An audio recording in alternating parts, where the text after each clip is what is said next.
اعوذ باللہ من الشیطان الرجیم بسم اللہ الرحمن الرحیم۔ شروع اللہ کے نام سے جو بڑا مہربان اور نہایت رحم کرنے والا ہے۔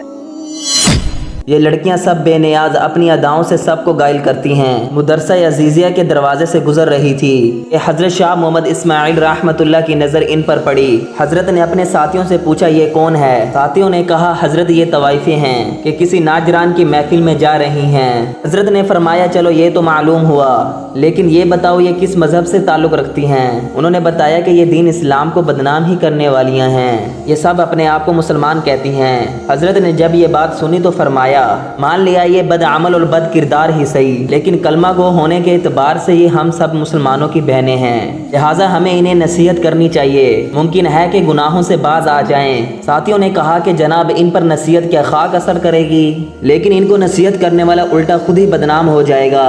شاہ صاحب نے فرمایا کہ پھر کیا ہوا، میں تو یہ فریضہ ادا کر کے رہوں گا چاہے جو کچھ بھی سمجھے۔ ساتھیوں نے کہا کہ حضرت آپ کا ان کے پاس جانا بالکل ٹھیک نہیں، آپ کو پتہ ہے کہ شہر کے چاروں طرف آپ کے مذہبی مخالفین ہیں جو آپ کو بدنام کرنے کا کوئی موقع نہیں چھوڑتے۔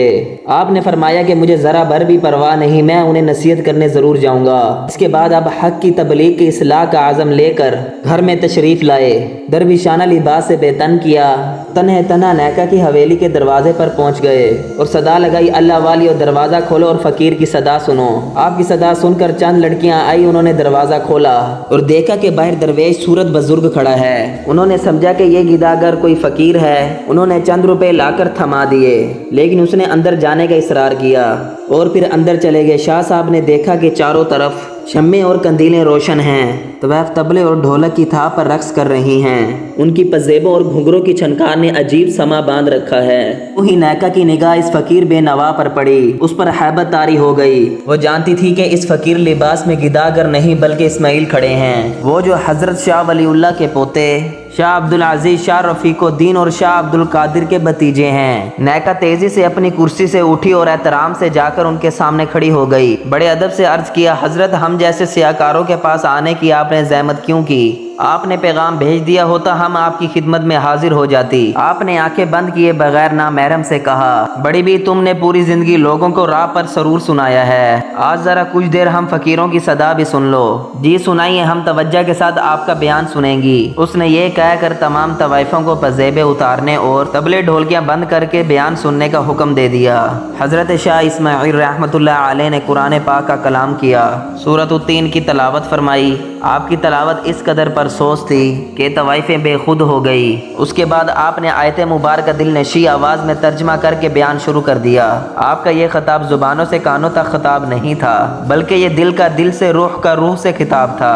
جب طوائفوں نے شاہ اسماعیل کی دل نشی آواز میں سورہ کی تشریح سنی تو ان پر لرزہ طاری ہو گیا، روتے روتے ان کی ہچکیاں بند ہو گئی۔ جب حضرت شاہ اسماعیل رحمۃ اللہ علیہ نے ان کی آنکھوں میں آنسوں کی جھریاں دیکھی تو انہوں نے بیان کا رخ توبہ کی طرف موڑ دیا، تو بتایا کہ جو کوئی گناہ کر بیٹھے تو اللہ سے وہ معافی مانگ لے تو اللہ بہت رحیم ہے، وہ معاف کر دیتا ہے، بلکہ اسے تو اپنے گناہ گار اور سیاہکار بندوں کی توبہ سے خوشی ملتی ہے۔ آپ نے توبہ کے اتنے فضائل بیان کیے، ان کی سسکیاں بند ہو گئی۔ کسی ذریعے سے گھر والوں کو بحث کی خبر ہو گئی، وہ دوڑے دوڑے آئے، وہ مکانوں کی چھتوں اور دیواروں، گلیوں چوکوں میں کھڑے ہو کر تبلیغ سننے لگے۔ کچھ دیر بعد لوگوں کے سر ہی سر نظر آنے لگے۔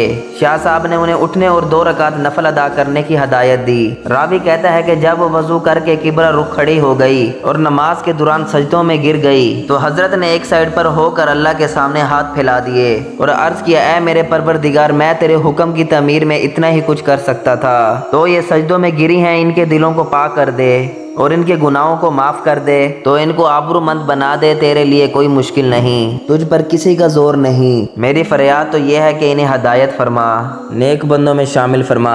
ادھر شاہ صاحب کی دعا ختم ہوئی، ادھر ان کی نماز، اور یہ اس حال میں اٹھی ان کے دل صاف ہو چکے تھے۔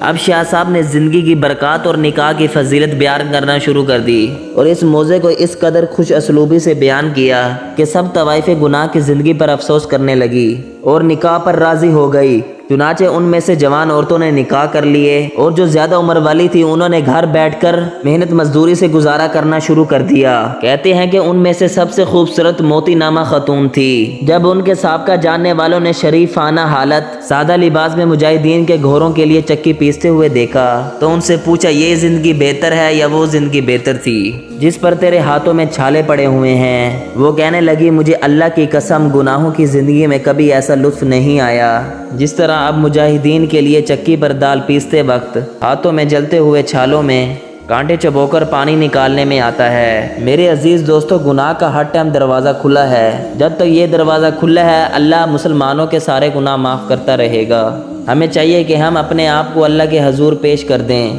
اپنے گناہوں کے لیے ہمیشہ کے لیے توبہ کریں اور انشاءاللہ اللہ تبارک و تعالی ہماری مغفرت فرما دے گا۔